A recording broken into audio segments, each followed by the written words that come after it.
Chapter 56. Helaman sent an epistle to Moroni recounting the state of the war with the Lamanites. Antipus and Helaman gain a great victory over the Lamanites. Helaman's 2,000 stripling sons fight with miraculous power, and none of them are slain.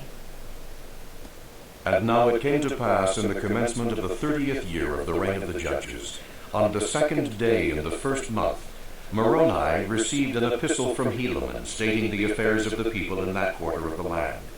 And these are the words which he wrote, saying, My dearly beloved brother Moroni, as well in the Lord as in the tribulation part of the land.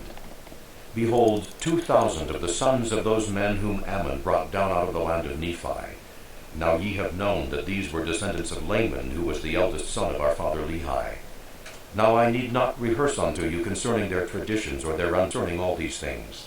Therefore it sufficeth me that I tell you that 2,000 of these young men have taken their weapons of war, and would that I should be their leader, and we have come forth to defend our country.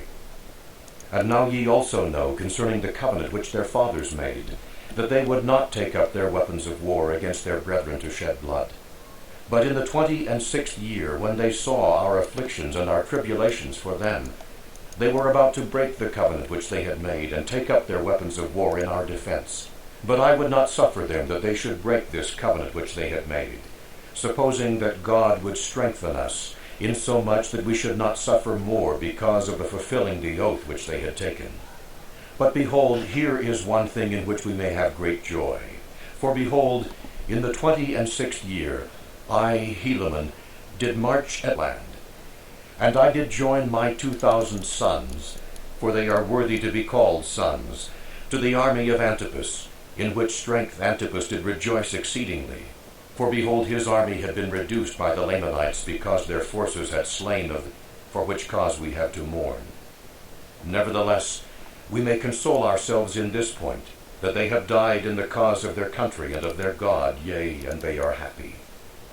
And the Lamanites had also retained many prisoners, all of whom are chief captains, for none other have they spared alive. And we suppose that they are now at this time in the land of Nephi. It is so if they are not slain. And now these are the cities of which the Lamanites have obtained possession by the shedding of the blood of so many of our valiant men: the land of Manti, or the city of Manti, and the city of Zeezrom, and the city of Cumeni, and the city of Antipara. And these are the cities which they possessed when I arrived at the city of Judea, and I found Antipus and his men toiling with their might to fortify the city.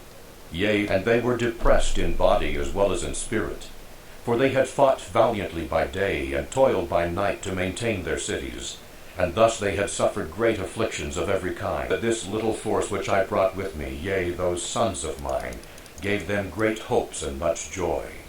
And now it came to pass that when the Lamanites saw that Antipus had received a greater strength to his army, they were compelled by the orders of Ammoron to not come against the city of Judea, or against us, were we favored of the Lord. For had they come upon us in this our weakness, they might have perhaps destroyed our little army, but thus were we preserved.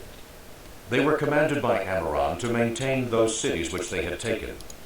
And thus ended the 26th year. And in the commencement of the 27th year we had prepared our city and ourselves for defense. Now we were desirous that the Lamanites should come upon us, for we were not desirous to make an attack upon them in their strongholds.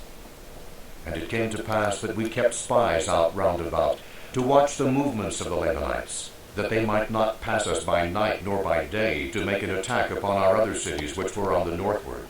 For we knew in those cities they were not sufficiently strong to meet them. Therefore we were desirous, if they should pass by us, to fall upon them in their rear, and thus bring them up in the rear at the same time they were met in the front. We supposed that we could overpower them, but behold, we were disappointed in this our desire.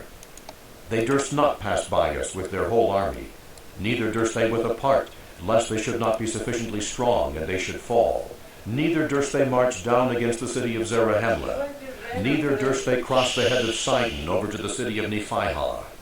And thus with their forces they were determined to maintain those cities which they had taken. And now it came to pass in the 2nd month of this year, there was brought unto us money